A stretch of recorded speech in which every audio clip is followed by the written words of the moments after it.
আসসালামু আলাইকুম ওয়া রাহমাতুল্লাহি ওয়া বারাকাতুহু। প্রিয় ভিউয়ার্স, আশা করি সবাই ভালো আছেন।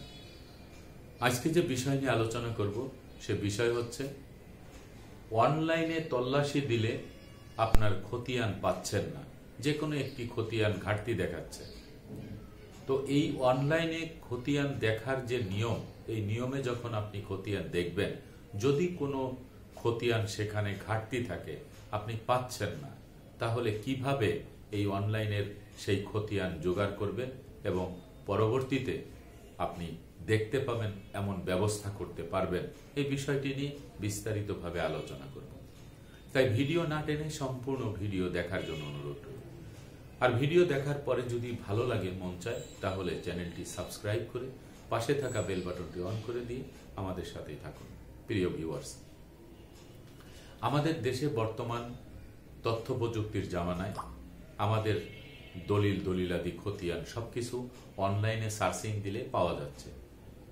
আবার অনেকেই অনলাইনে সার্চিং দিলে যে কোনো একটি খতিয়ান পাচ্ছেন না, নামজারি পাচ্ছেন না, দেখা গেছে খতিয়ান পাচ্ছেন না, এসএ খতিয়ান পাচ্ছেন না, বিএস খতিয়ান পাচ্ছেন না, এরকম প্রশ্ন অনেকেই করেছেন যারা এই চ্যানেলের নিয়মিত ভিডিও দেখেন, প্রিয় সাবস্ক্রাইবার্স, ভিউয়ার্স, দেশে এবং প্রবাসে বসে। তো তাদের জন্য আজকের এই ভিডিওটি। দেখুন, আপনি অনলাইনে তল্লাশি দিয়েছেন, আমরা ধরে নিলাম আপনি বিএস খতিয়ানটি বা আরএস খতিয়ানটি আপনি দেখতে পাচ্ছেন না, যে আপনার জমির সকল কাগজপত্র ঠিক আছে, কিন্তু ওখানে আপনি বিএস খতিয়ান অথবা আরএস খতিয়ানটি দেখতে পারতেছেন না। একটি সাধারণ বিষয়, দেখুন আপনার যে ডকুমেন্টস, এই ডকুমেন্টসগুলি সরাসরি আপলোড দেওয়া হয়েছে। কারা আপলোড দিয়েছে? আপলোড দিয়েছেন সংশ্লিষ্ট বিভাগের কম্পিউটার অপারেটর। তো তাদের কাছে যে নথি আছে, সেই নথি থেকে তারা আপলোড দিয়েছে। তাদের নথির মধ্যে যদি আপনার এই আরএস খতিয়ান বা বিএস খতিয়ানটি না থাকে, তাহলে সেটি আপলোড দেওয়া হয় নাই। আর আপলোড না দিলে আপনি তো অনলাইনে সেটি পাবেন না, এটি স্বাভাবিক। আবার অনেক সময় দেখা যায় কম্পিউটার অপারেটর যখন এটি আপলোড দিয়েছে, তখন সে হয়তো মিস্টেক করেছে, একটি খতিয়ান আপলোড দিতে ভুলে গেছে। তো এই যে ভুলে যাওয়ার কারণে সেটি আপনার নেটে আসে নাই, অনলাইনে আপনি দেখতে পারতেছেন না। কম্পিউটার অপারেটরদের ভুল হওয়াটা স্বাভাবিক, যেহেতু তারা আপনার একার নথিপত্র বা কাগজপত্র আপলোড দেয় না, তারা সকল জমির কাগজপত্রই কিন্তু প্রত্যেকটি ব্যক্তির মালিকানার কাগজপত্র ব্যক্তিগতভাবে তার নামের উপরে সেটি আপলোড দিয়ে থাকে। আমাদের দেশে যদি আপনারা ন্যাশনাল আইডি কার্ডের দিকে একটু তাকান, যে দেখেন কম্পিউটার অপারেটররা ন্যাশনাল আইডি কার্ডে একজন ব্যক্তির নামের বানান ভুল করেছে, নাম পরিবর্তন হয়ে গেছে, বাবার নাম পরিবর্তন হয়ে গেছে, তারপরে বয়সের হেরফের দেখা গেছে, ডেট অফ বার্থ ঠিক নেই, এরকম কিন্তু হর হামেশা কিন্তু আমাদের দেশে এই কাজটি হচ্ছে। তথ্য প্রযুক্তির জামানায় কম্পিউটার অপারেটর তারাও কিন্তু এরকম ভুল করাটাই কিন্তু স্বাভাবিক।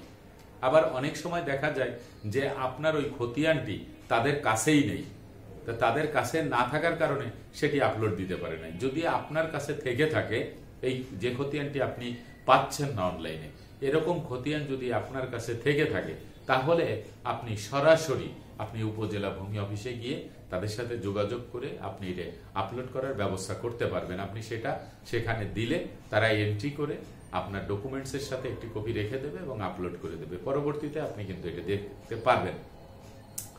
এখন আসা যাক যে খতিয়ানটি আপলোড হয় নাই, সেই খতিয়ানটি উপজেলা ভূমি অফিসে নাই, সেই খতিয়ানটি আপনার ইউনিয়ন ভূমি অফিসেও তারা এটি দেয় নাই বা আপনার কাছেও নাই, তাহলে এটি আপনি কিভাবে জোগাড় করবেন?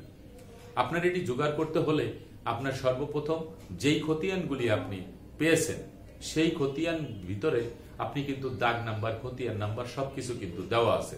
তো সেই দাগ খতিয়ান নাম্বার দিয়ে আপনি উপজেলা ভূমি অফিসে কিন্তু তল্লাশি দিতে পারেন।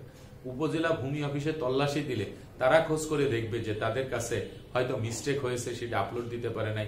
তারা যখন এই খতিয়ানটি আপনাকে দিবে, আপনি তৎক্ষণাৎ কিন্তু ওখানেই কিন্তু বলতে পারেন যে আমার এই খতিয়ানটা কিন্তু আপলোড হয় নাই, এটি কিন্তু আপনি বলতে পারেন।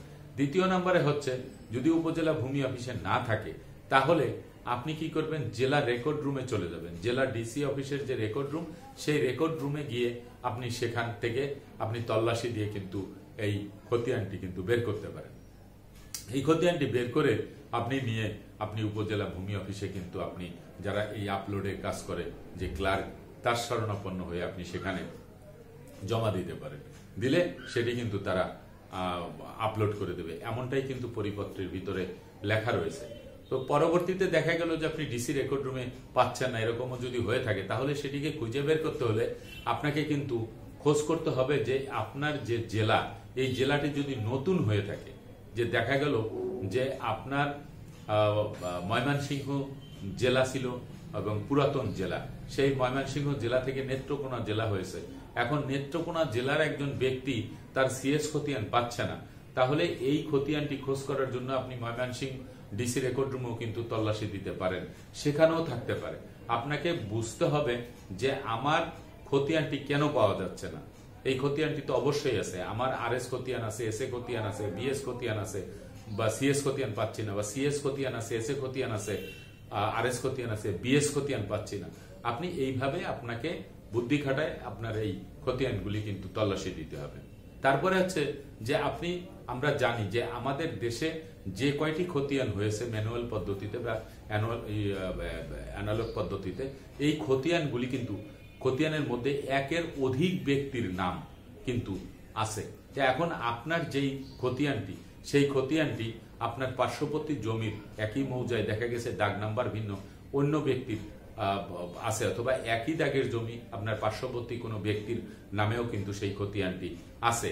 কারণ এটি বুঝবেন কিভাবে, আপনার যখন আরএস খতিয়ানে দেখবেন যে আপনার আরো 4 জন ব্যক্তির নাম রয়েছে, বিএস খতিয়ানে এসে তাদের কাছেও আপনি জিজ্ঞাসা করতেন ভাই আমার বিএস খতিয়ানটি পাওয়া যাচ্ছে না, এই বিএস খতিয়ানটি তার সাথে যদি আপনার সুসম্পর্ক থাকে তার কাছ থেকেও কিন্তু আপনি এই বিএস খতিয়ানটি কিন্তু কালেক্ট করতে পারেন আনঅফিসিয়াল ভাবে।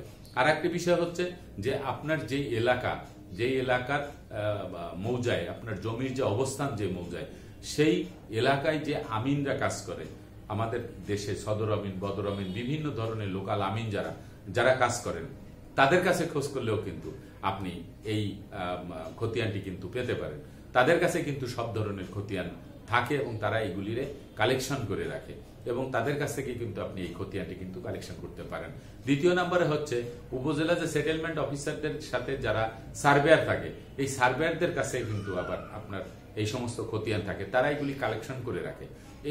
তাদের কাছে তল্লাশি দিল, তাদের সাথে সুসম্পর্ক বজায় রেখে তাদের কাছ থেকেও কিন্তু আপনি এই খতিয়ানটি কিন্তু আপনি কালেকশন করতে পারেন।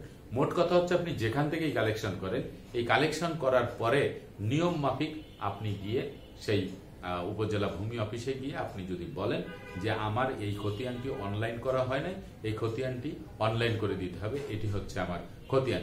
তারা কাগজপত্র সবকিছু দেখে, তাদের কাছে যে রেকর্ড বই আছে সেই রেকর্ড বই যদি দেখে যে আপনার যে খতিয়ান, সেই খতিয়ানের সবকিছু এখানে এন্ট্রি করা আছে কিন্তু এটি আপলোড দেওয়া হয় নাই, তখন তারা কিন্তু এটিকে আপলোড করে দিবে। তখন আপনি অনলাইনে গেলে আপনি দেখতে পারবেন। একটা কথা মাথায় রাখবেন যে তথ্য প্রযুক্তিতে যদি আপনার কোনো ডকুমেন্টস আপলোড করা না থাকে, সেটি যে কোনো পন্থায় আপনার দেখতে হলে সেটি আপলোড করাতে হবে। সংশ্লিষ্ট বিভাগে যারা কম্পিউটারে কাজ করে তারা ভুল করতে পারে, ভুলের কারণে এগুলি হতে পারে। এই বিষয়টি মাথায় রাখতে হবে। আশা করি বিষয়টা বুঝতে পেরেছেন। আজকের মতো ভিডিওটি এখানে শেষ করবো। আগামীতে দেখা হবে অন্য কোনো ভিডিও নিয়ে। সে পর্যন্ত সবাই ভালো থাকবেন, সুস্থ থাকবেন, আর আমার জন্য দোয়া করবেন। আল্লাহ হাফেজ।